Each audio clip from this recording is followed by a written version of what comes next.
गफलत में बंदे, नर जाग रे जाग जाग। शब्द सेन सतगुरु की पहचानी, पाया अटल सुहाग रे। शब्द सेन सतगुरु की पहचानी, पाया अटल सुहाग रे।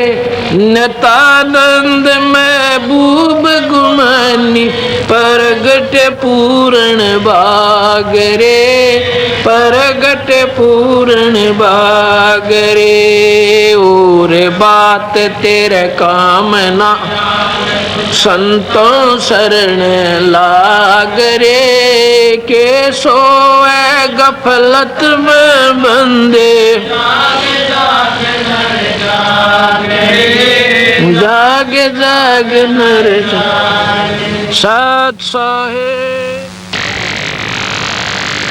कर जोरों विनती करूं, धरूं चरण पे शीश। गुरु राम देवानंद जी महाराज ने दियो नाम बख्शीश। कोटि कोटि सजदा करूं, कोटि कोटि प्रणाम। चरण कमल में राखियो मैं बंदी जाऊं।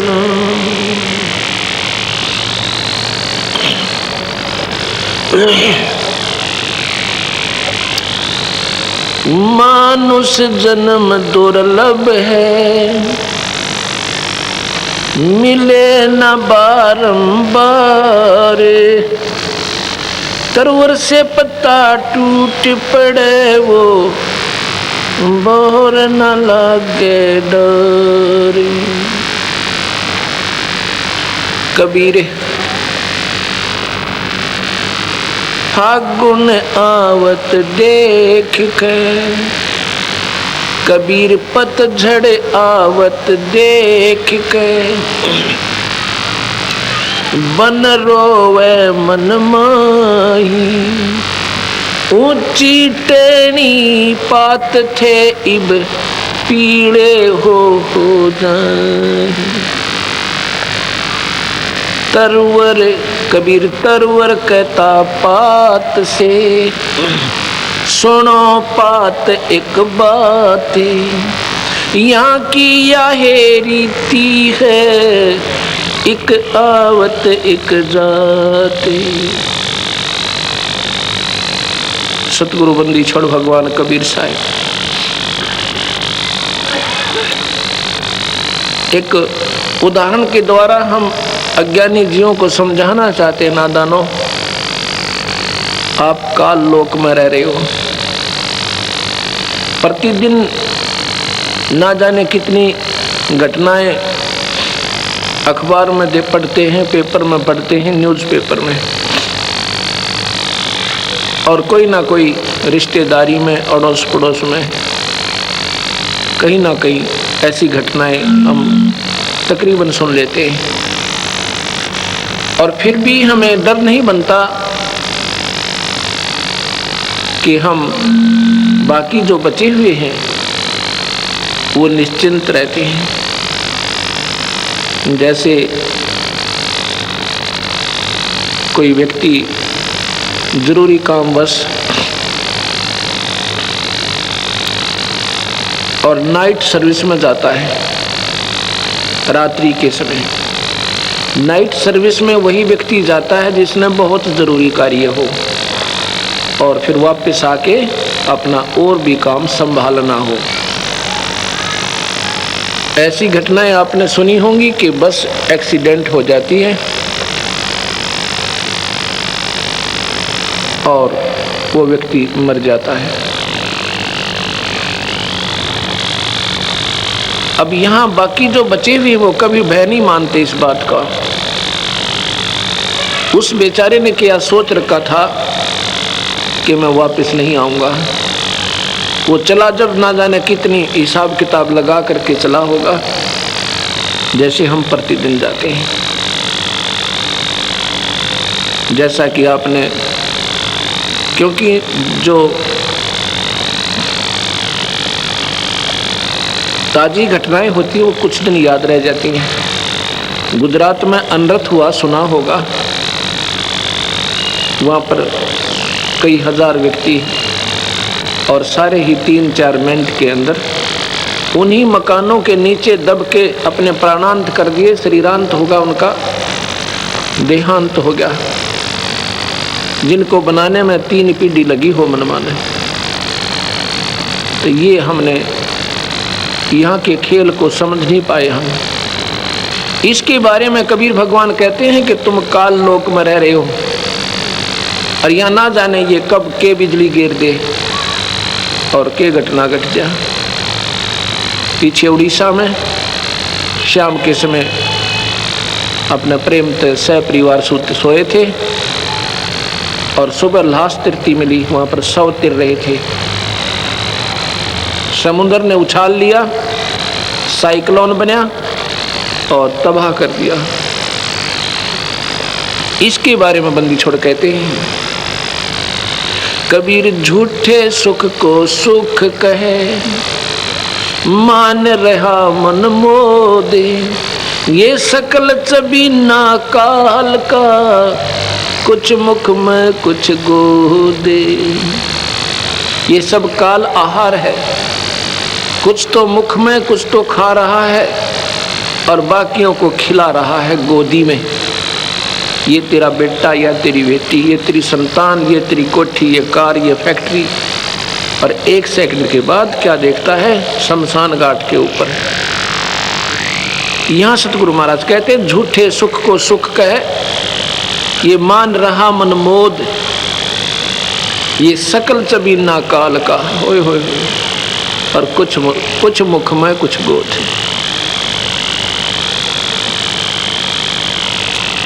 क्या कहते हैं बंदी छोड़? कबीर पतझड़ आवत देख के, बन रोवे मन माही, ऊंची टेढ़ी पात थे अब पीले हो जाए।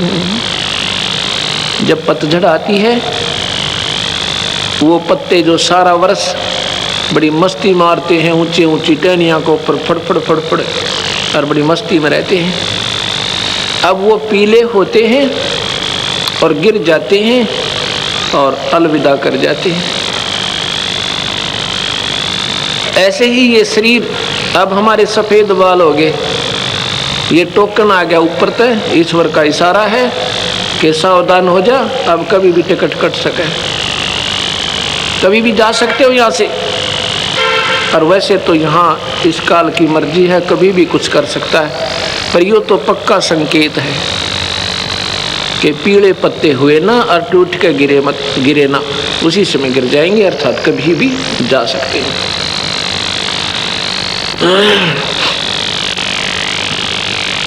फिर कहते हैं, तरवर कहता पात से, वृक्ष कहता है उस पत्ते पे कि चिंता ना करे भाई, तो टूटेगा, एक नई कोपल फूट आवेगी और वो फिर 1 साल फड़फड़ फड़फड़ वो कर लेगी, फिर वो नीचे जाएगा। तरवर कहता पात से, सुनो पात एक बात, यहाँ की यह रीति है, एक आवे एक जात। तुम लोग ऐसे में रहते हो जहाँ पर कोई स्थिर नहीं, और सथाई लोग ने तुम छोड़ जाए अपनी मूर्खता के कारण, अपनी अज्ञानता के वश उस सतलोक को छोड़कर आ गए, जहाँ पर हम मरते नहीं थे, जहाँ पर हमें कोई पीड़ा नहीं थी, ये 5 तत्व का खोल नहीं था हमारे ऊपर।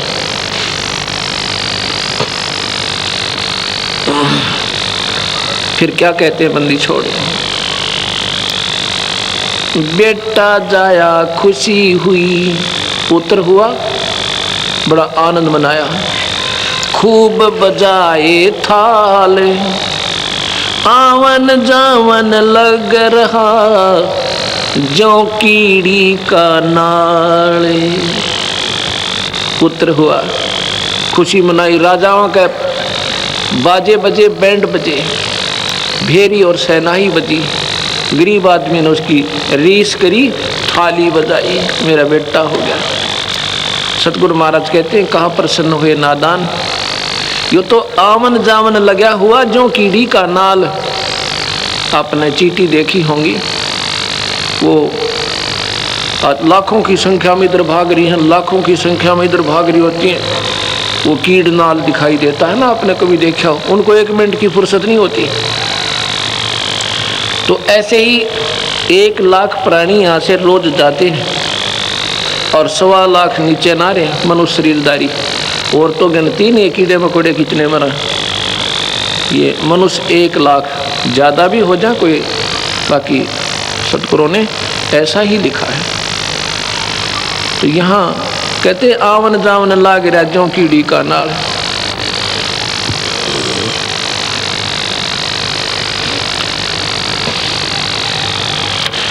कबीर धरती करते एक पग और करते समुंदर फाले, हाथा पर्वत तोलते उनको भी खा गया काले। ओए होए, न कोई अनुमान कैसे पढ़ ठाया न थे कृष्ण जैसे, इनको भी काल खा गया, यू बख्शे को ना। क्योंकि केवल यहाँ से बचने का एकमात्र तरीका कबीर भगवान का आसरा, वो भी पूरे शरण के द्वारा, पूरे संत के माध्यम से। कबीर साहब ने बार बार यही कहा है कि झूठे गुरु के पक्ष को तजत ना कीजिए कान, और वो मुक्त नहीं होता वो प्राणी, वो भुगते चारों खान, फिर 84 में आ जाएगा। केवल सूखे कबीर पंथ की फीत लगा लेने से जीव काल से नहीं बचेगा। अपने घर पर मूर्ति रख ली, हम बहुत परंपरा से कबीर पंथी हैं, पंथी नहीं हम। पंथी जब होंगे तो सही संत मिलेगा और नाम सहारा मिलेगा। जब हम सतगुरु से जुड़ जाएंगे फिर काल हट जाएगा, और सतगुरु हमारे सिर पर छाया रखेगा, बच्चे बच्चे के साथ होगा। एक कहानी सुनाता हूँ सतगुरु की, क्योंकि ये परम पिता है, ये अपने बच्चों के हमेशा साथ रहते हैं। मैंने सुबह भी बताया था, हरियाणा के अंदर 7-7.5 वर्ष के अंदर 1.5 लाख संगत हो गई है कबीर पंथ की, बिल्कुल फ्रेश, बिल्कुल नई। क्योंकि परमात्मा ये हमारा कोई कबीर साहब कोई व्यक्ति विशेष के लिए नहीं या जाति विशेष की नहीं है, लेकिन हम पंथी जल्दी बन जाते हैं। अब यहाँ लगा हुआ ना कबीर साहब के बारे में जानकारी दी जा रही है, साहब का फोटो है, तो काल ने आम जीव के मन में ये धारणा भर दी यहाँ तो कबीर पंथी ही जाते और मत जाना। ये बीमारी और बढ़ दी, क्योंकि काल ने तो जाल डालना है किसी प्रकार जीव सतगुरु के मार्ग से वंचित रहे। सतगुरु महाराज कहते ना हम हिंदू ना मुसलमान, हम तो एक मानव जाति के उद्धार के लिए आए थे भाई। और यहाँ कुछ दिनों के हम हिंदू हैं, कुछ दिनों के मुसलमान, फिर मर के मनमाना की गधे बनाएंगे। कहे कि हम यहाँ सूखी फीत लगा रखी है। तो हरियाणा में सतगुरु की बहुत महिमा, बच्चे बच्चे के मुंह पे सामने बैठ कर सारा परिवार जो है आरती करता, जो हम करते हैं, और दिन में भजन करते हैं, सतगुरु की वाणी का पाठ करवाते हैं, और अपने आप को पिछले बीते हुए समय को याद कर कर रोते हैं, हे परमपिता मुझे ये मार्ग पहले क्यों नहीं मिला, हम इतने दिन भ्रमते और भटकते रहे। तो वो कबीर पंथी नहीं थे, अब वो कबीर पंथी हो गए। क्योंकि पंथ क्या है, सतगुरु के अनुसार साधना करना, उनके पद चिन्हों पर चलना, that is known as the panth. और पंथ कोई नो सीमा थोड़ी है किसी की। तो वहाँ बंदी छोड़ भगवान कबीर साहब की इतनी अजब महिमा है। वैसे तो मालिक सब जगह है, बिजली के गुणों का सबको ज्ञान है, और उसके गुणों की गाथा गाते कि बिजली पंखा चलाती है, बिजली पानी निकाल देती है ट्यूबवेल से, बिजली आटा पीस देती है और बहुत से काम बिजली करती है। दूध रिड़क देती है, कपड़े भी धो देती है बिजली आजकल। अब ये महिमा बना के उसकी बढ़िया बढ़िया लाइन, यानी कोई भजन बना ले, शब्द बना दे, श्लोक बना दे बिजली के, और फिर उसको गाना शुरू कर दे घर पे बैठकर, तू बहुत अच्छी है, तू बिजली पंखा चलाती है, बिजली ये करती है, बिजली वो करती है। ये तो गुण बिजली के हैं जो तुम गा रहे हो। वो बिजली लाभ देगी कैसे? वो प्रोसीजर इससे बिल्कुल न्यारा है।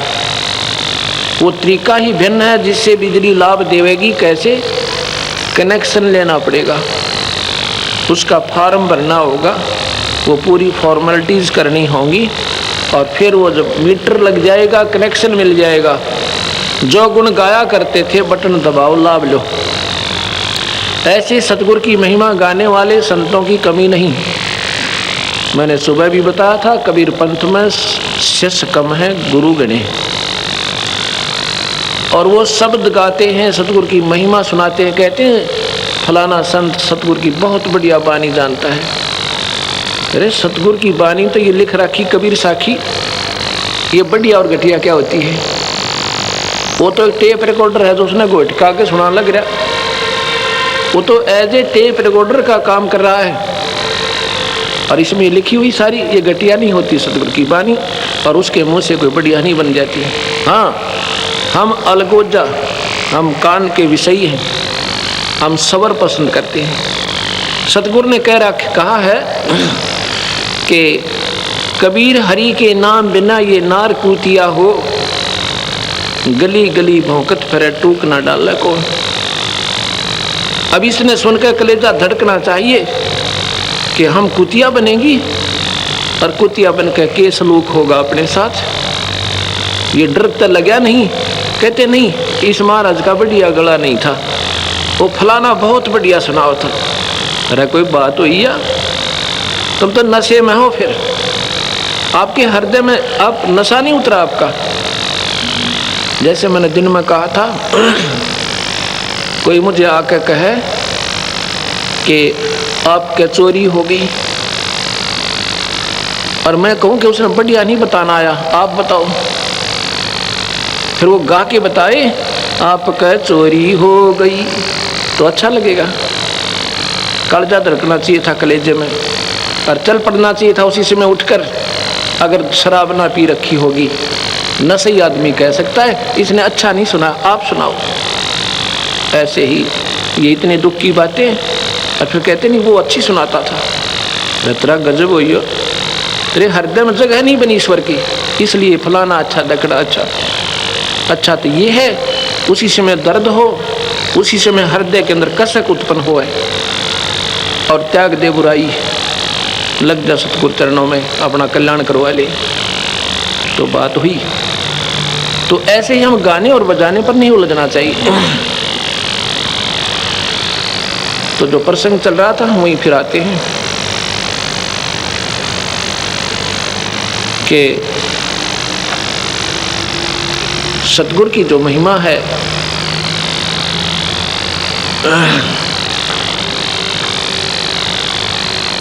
अब कनेक्शन ले ले और अपना फिर काम करे, उसका आप पे आप लाभ देगा दाता। तो देखो, विचार करना होगा। सतगुरु महाराज सन 1398 में, सन 1398 जून में, यानी जेठ मास, ज्येष्ठ उतरते की पूनम के दिन सुबह ब्रह्म मुहूर्त में 1455 विक्रमी संवत में सतगुरु आए थे। ये तो हम उनके कलयुग की एक प्रत्यक्ष, उन्होंने एक जीवन यहाँ एज ए मैन, एक व्यक्ति की तरह जीवित रह कर दिखाया था। वैसे तो वो अनंत कोटि ब्रह्मांड के मालिक हैं, जब चाहें आ जाते हैं, जब चाहें चले जाते हैं, और यहाँ भी रहते हैं। तो सतगुरु के बारे में जो हम जानकारी आपको देना चाहते हैं, उस समय उनके 64 लाख शिष्य हो गए थे, 64 लाख। और दूसरे किसी को नाम देने का भी आदेश सतगुरु ने नहीं दिया था। हालांकि कमाल जैसे और सर्वानंद जैसे विद्वान बन गए थे, सतगुरु की 4 बातें सीख कर अपनी अपनी डफले भी बजाने लग गए थे, पर सतगुरु ने उनको मना कर दिया था, नादानो अपना काम बनाओ, काहे के महंत पाको तुम गधे बनोगे काल में। उन्होंने किसी को नाम देने का आदेश नहीं दिया था, केवल धर्मदास को दिया था अपने जीवन काल में।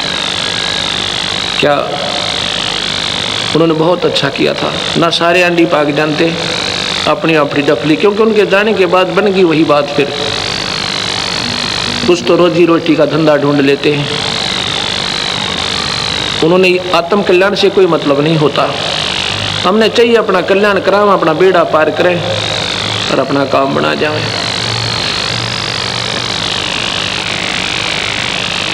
क्योंकि भले ही हमें जानकारी भी हो जाए सतगुरु के बारे में और हमें ये भी ज्ञान हो जाए ये पूर्ण परमात्मा है और हम बताने भी लग जाए दुनिया को, पर हम उसका लाभ नहीं दे सकते। हम केवल प्रचार कर सकते हैं, लेकिन केवल प्रचार से भी सतगुरु की बात बने कोई ना। ज्ञान हो गया कि पूर्ण परमात्मा है, उसको पाने की विधि आपके पास है, नहीं तो आप यूजलेस, व्यर्थ।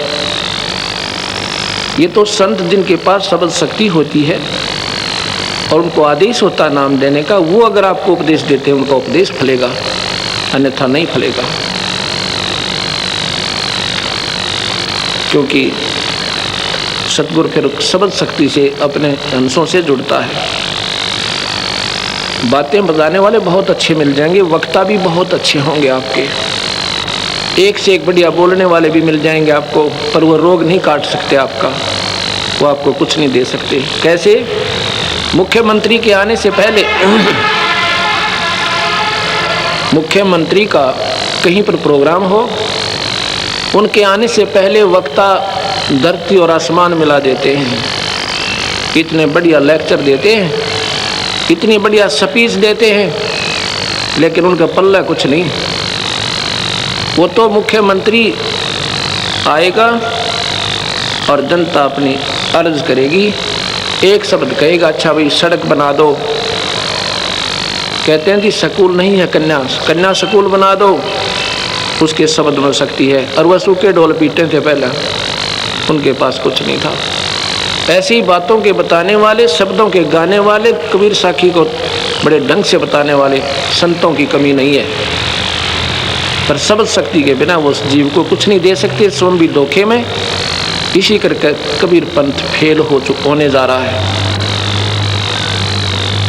ये 3 लोक के भगवानों का डंका पीट रखा और वाह वाह हो रही, इस परम पिता का, परम शक्ति का, और किसी को ज्ञान भी कोई ना। कोई तो कहता है ये तो संत थे, कोई कहता है तो भक्त थे, कोई कहता है ये तो एक मामूली से जीव थे। क्योंकि लाल की परख जौहरी करता है, आम व्यक्ति नहीं कर सकता। 10 के नोट में बच्चा बता देगा, क्योंकि उसके आम व्यवहार में है कि बहुत बढ़िया अच्छी चीज़ है, ये काम आने वाली वस्तु है। और लाल को आम व्यक्ति नहीं बता सकता। कोई कहे ये 9 करोड़ रुपए की कीमत रखता है, यकीन नहीं हो सकता, क्योंकि वो उनके व्यवहार में नहीं है।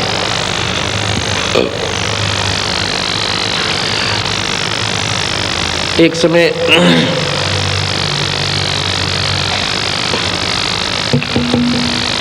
हरियाणा का मैं जिक्र कर रहा था अपने कबीर भगवान की महिमा का। सतगुरु महाराज किसी व्यक्ति विशेष के नहीं है,